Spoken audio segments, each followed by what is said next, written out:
mmoja. Kwa hiyo Djigui Diarra anaweza akafungiwa mwaka mmoja endapo kama kamati ya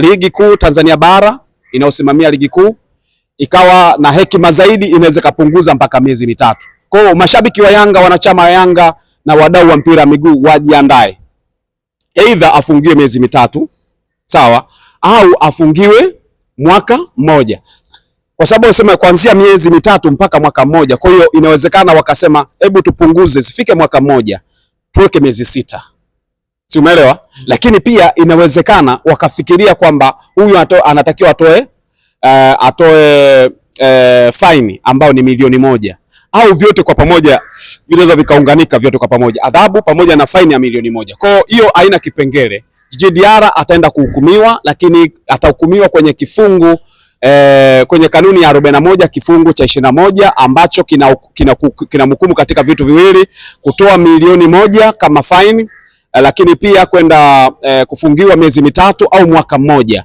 Period. Yes, bana, karibu mwana michezo. Mimi naitwa Ramak AG, nahodha wako kupitia Kawabe Media. Tunatoa taarifa nzuri kabisa za kifootball. Mbele yako ni mchambuzi anayefanya poa kwa sasa, Lugano Israel. Tunazungumza naye kuhusiana na kile ambacho kinaendelea hivi sasa. Ripoti zinazungumza vipi mara baada ya Djigui Diarra, golikipa Young Africans, kufanya tukio ambalo si la kiungwana katika mchezo ambao ulipelekea Yanga kutoa sare ya bila kufungana. Lugano, uko vizuri? Ya, namshukuru Mungu niko vizuri, uzima, afya, kibali, nguvu, vyote hivi. Kama kuna mtu mwingine amevikosa, mimi na kila sababu ya kushukuru kwa Mungu, kwa sababu mimi sio mtu wa kusema nijione mimi nilikuwa na uwezo wa kuzivipata kwa sababu ya nguvu zangu. Najua ni kwa sababu ya neema Mungu, niko hai, niko na afya, niko na amani, niko na matarajio, niko na matumaini. Utukufu kwa Mungu. Lugano, tuanzie hapa. Mara baada ya tukio la Djigui Diarra kuwa kubwa na kuzungumzwa kwa namna yake na wadau wengi wa soka, kwenda kumshambulia vibaya refali, kitu ambacho ni kitendo ambacho hakihitajiki na kanuni zinazungumza pia, lakini pia kuna namna alionyesha kidole cha kati ambacho kwa taifa letu si miongoni mwa ishara nzuri kwa jamii. Mpaka hivi sasa bodi ya ligi haijatoa taarifa ya namna yoyote. Kama ikitokea taarifa inatoka, wewe kwa mzani wako unavyouona, Djigui Diarra anastahili bani ya namna gani?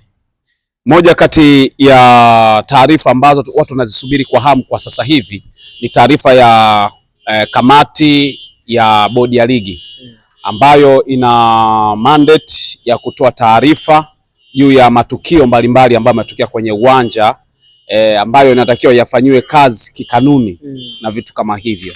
Kwa hiyo kwa hiki ambacho kinazungumzwa kuhusiana na Djigui Diarra, Djigui Diarra ni mtu ambaye kwangu mimi sioni kwa namna yoyote ile anaweza kuikwepa adhabu. Hata yeye mwenyewe inawezekana anafahamu hawezi kukwepa adhabu ambayo inahusiana na kile kitu ambacho alikifanya kwenye mchezo dhidi ya Mtibwa Sugar.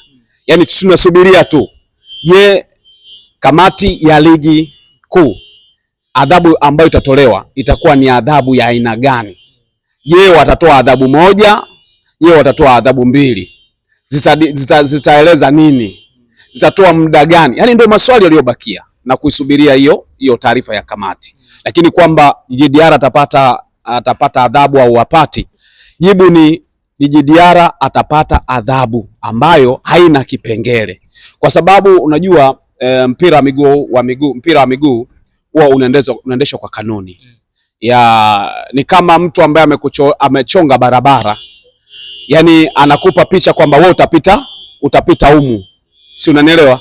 Maana yake ni mchoro kabisa kwamba gari ipite humu, kama kuna kichochoro sema watembea kwa miguu watapita huku, ni vitu kama hivyo. Kwa hiyo kile kitu ambacho kanuni zilikuwa zimekichora ndicho ambacho kinamhukumu Djigui Diarra moja kwa moja kwamba hana namna ya kukwepa mkono wa kupata adhabu kutoka kamati ya masaa 72 kwa kamati ya uendeshaji na usimamizi wa ligi kuu Tanzania bara. Kwa hiyo ni kitu ambacho kiko wazi tu, ni kusubiria Djigui Diarra atapata adhabu ya nini. Kwa sababu gani?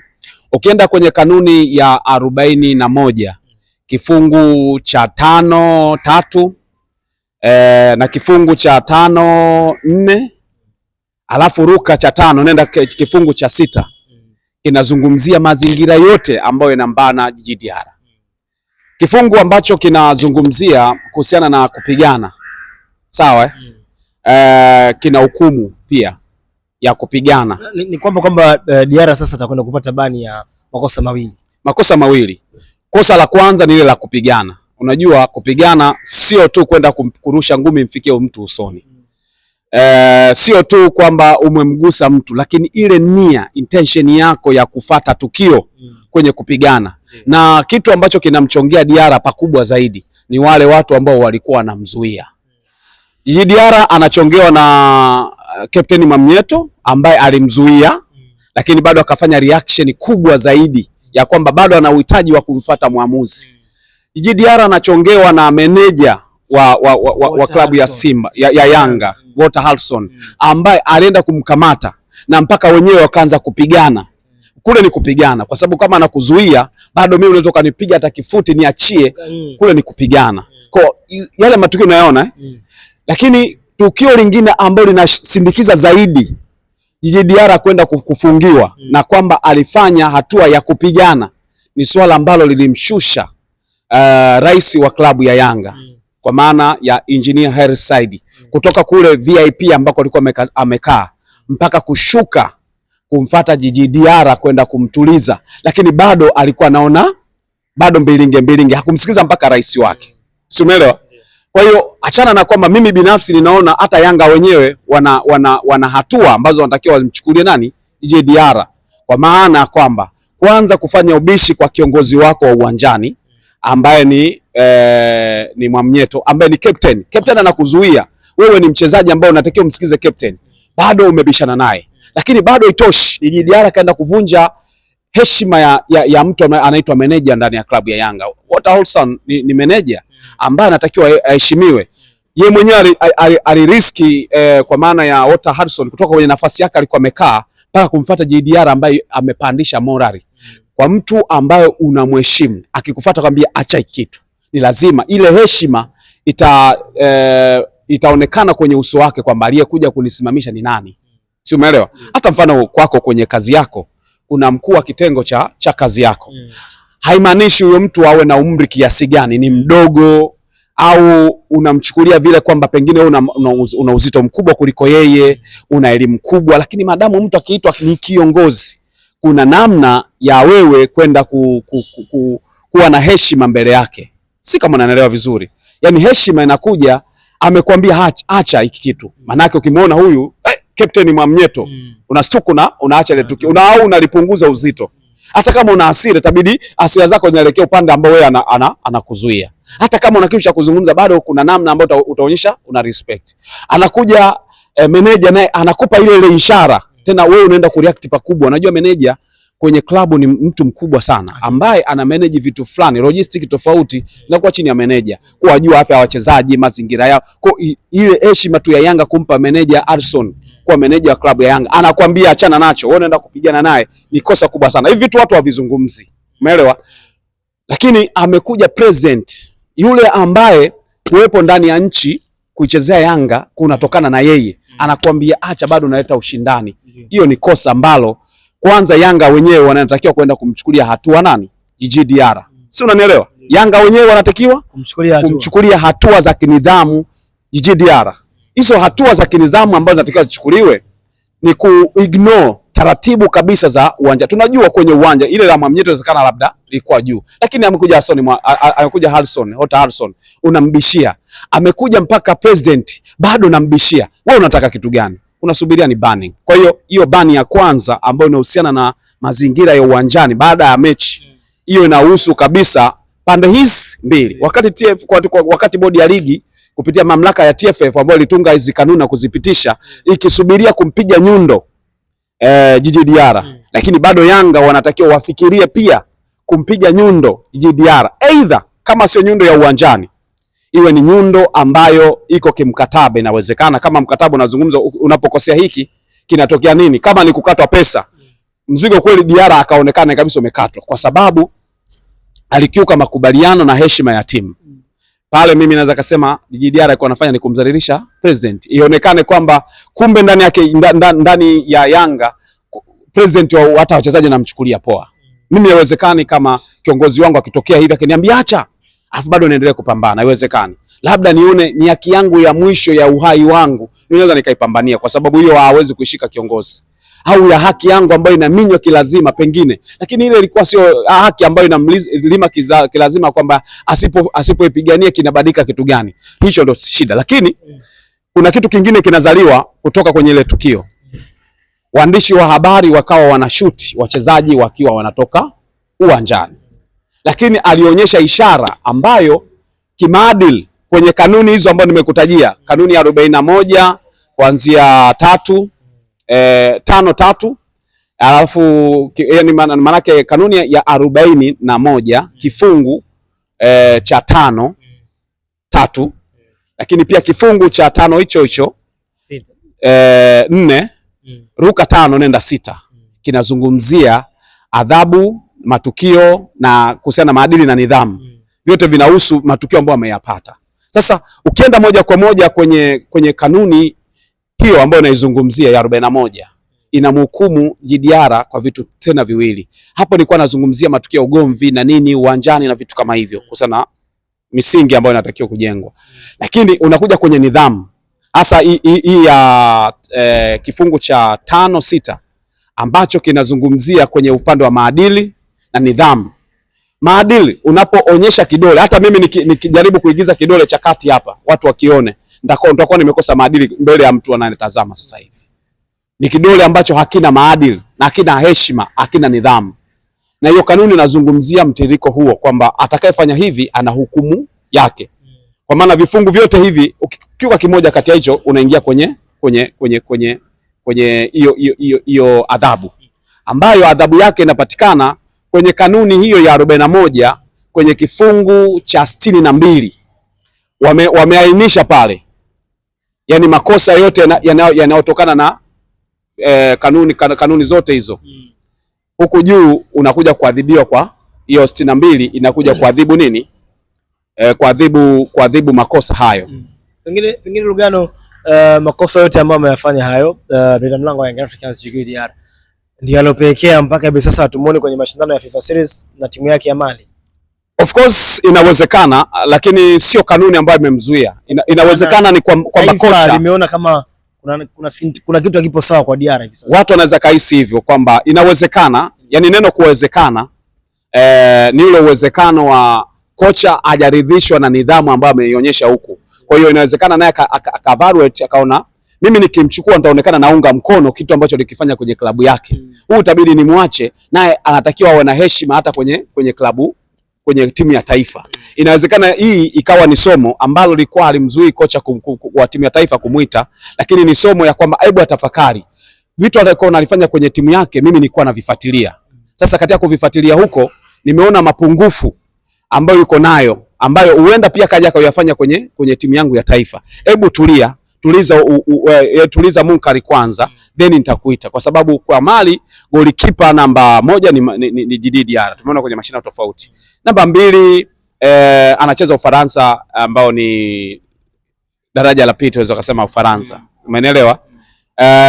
Lakini ukifikiri kwa nini wamemwacha, hiyo inaweza kawa ni mojawapo, lakini kwa upande wangu mimi ukiniambia kwa nini ameachwa Djigui Diarra kujiunga na timu ya taifa ya Mali, mimi naweza kusema kutokana na kariba ya mashindano. Huenda kocha wa Mali yeye katazama kaona ni mashindano ambayo hayana impact kubwa sana.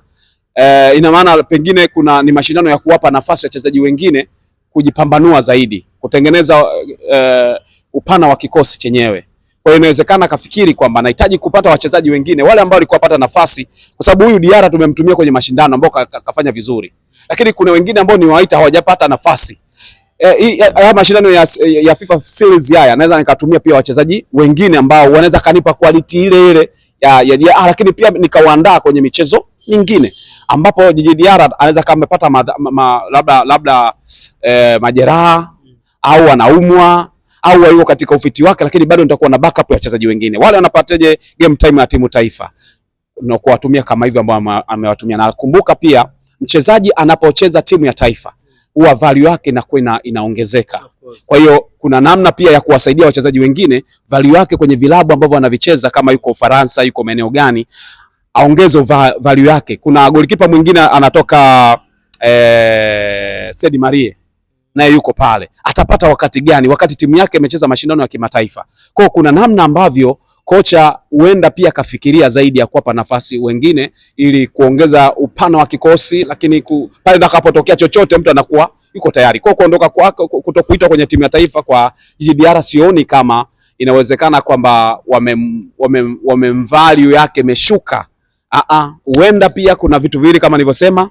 Mwalimu wa timu ya taifa ya Mali kafikiria kumpa nafasi kutokana na situation ambayo kaifuatilia. Unajua makocha wanafuatilia situation, mazingira. Kwa kuna namna pengine mtaalamu wa psychology akasema huyu kakutana na madhira ambayo huenda yakawa ni shida kwake. Hebu tumpe muda wa kupumzika na kupumzisha akili yake, ili kama atakuja kuingia kwenye timu ya taifa kwenye michezo mingine awe na akili ambayo iko sawa. Lakini unampa pia maswali mchezaji kama Djigui Diarra ambaye alikuwa first 11 kwenye timu ya taifa, kwamba kwa nini sijaitwa? Hiki kitendo nilichokifanya inawezekana ndo tatizo, au mwalimu kaniona anipumzishe, ina maana wenzangu watapata nafasi. Kwa ubora wa Djigui Diarra anawezekana kaongeza maradufu kwa kulinda pia hadhi yake na nafasi yake kwenye ndani ya timu ya taifa. Kwa namna ambavyo Djigui Diarra makosa ambayo ameyafanya na adhabu zake, kanuni zinazungumza vipi? Lugano Israel, wengi wanazungumza, kila mtu atakala kwake, wengine mfungeni msimu mzima, wengine wanasema hivi. Nikasema acha tupite kwenye kanuni zinazungumza vipi kwa makosa ambayo ameyafanya mlinda mlango wa Young Africans Djigui Diarra, mzee wa black and white. Djigui Diarra anaenda kwenye kanuni ya 41 kifungu cha 21 ambacho kinazungumzia adhabu ya jumla ya kanuni zote zilizozungumzwa kwenye kifungu cha 21, nidhamu, kupiga, si ndio, kimaadili. Wanasema kufanya matukio ambayo ni zaidi ya matukio yenyewe. Yote anaenda kwenye kifungu cha 21, kwenye kanuni ya 21 kanuni ya 41 kifungu cha 21. Hapo ndipo ambapo adhabu ambayo inaenda kumhukumu Djigui Diarra iko pale. Sasa kanuni ya 41 kifungu cha 21 kinasemaje? Kinazungumzia kuhusiana na miezi mitatu. Kwa hiyo Djigui Diarra anaweza kafungiwa miezi mitatu kutokana na hicho ambacho amekifanya. Nikukumbusha na matukio mawili, tukio la uwanjani na tukio lile ambalo alionyesha matendo ambayo sio ya kimaadili na kinidhamu.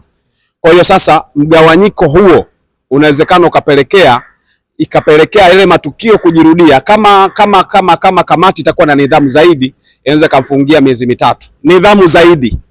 Kufungiwa kwa Djigui Diarra sio kitu ambacho kinaweza kikazuia. Yaani kufungiwa ni lazima. Isipokuwa sasa yani ile hekima zaidi ya kamati ya bodi ya ligi ni kumfungia miezi mitatu. Sawa, ambapo sasa kwenye hicho kifungu kinazungumzia na faini ya milioni 1. Lakini kama wataona makosa ni makubwa zaidi, Djigui Diarra anaweza kafungiwa mpaka mwaka mmoja. Si unanielewa? Hiyo ni kanuni. Azungumzi Lugano Diarra kwa kipa wa Yanga. Watu waende wakasome kanuni ya 41 kifungu cha 21 ambacho kinazungumzia adhabu za matukio yote ambayo yamezungumzwa kwenye kanuni ya 41. Inaeleza kwamba anaweza kama ni kufungiwa ni miezi mitatu au mwaka mmoja. Kwa hiyo Djigui Diarra anaweza kafungiwa mwaka mmoja endapo kama kamati ya ligi kuu Tanzania bara inayosimamia ligi kuu ikawa na hekima zaidi, inaweza kupunguza mpaka miezi mitatu. Kwa hiyo mashabiki wa Yanga, wanachama wa Yanga na wadau wa mpira miguu wajiandae. Either afungiwe miezi mitatu, sawa, au afungiwe mwaka mmoja. Kwa sababu wasema kuanzia miezi mitatu mpaka mwaka mmoja. Kwa hiyo inawezekana wakasema hebu tupunguze sifike mwaka mmoja, tuweke miezi 6. Si umeelewa? Lakini pia inawezekana wakafikiria kwamba huyu anatakiwa atoe faini ambao ni milioni 1, au vyote kwa pamoja vinaweza vikaunganika vyote kwa pamoja, adhabu pamoja na faini ya milioni 1. Kwa hiyo haina kipengele. Djigui Diarra ataenda kuhukumiwa, lakini atahukumiwa kwenye kifungu kwenye kanuni ya 41 kifungu cha 21 ambacho kinamhukumu katika vitu viwili: kutoa milioni 1 kama faini, lakini pia kwenda kufungiwa miezi mitatu au mwaka mmoja period. Shukrani sana bwana mzee Black and White. Hapo na imani umetoa darasa la kutosha vizuri kabisa. Asante sana.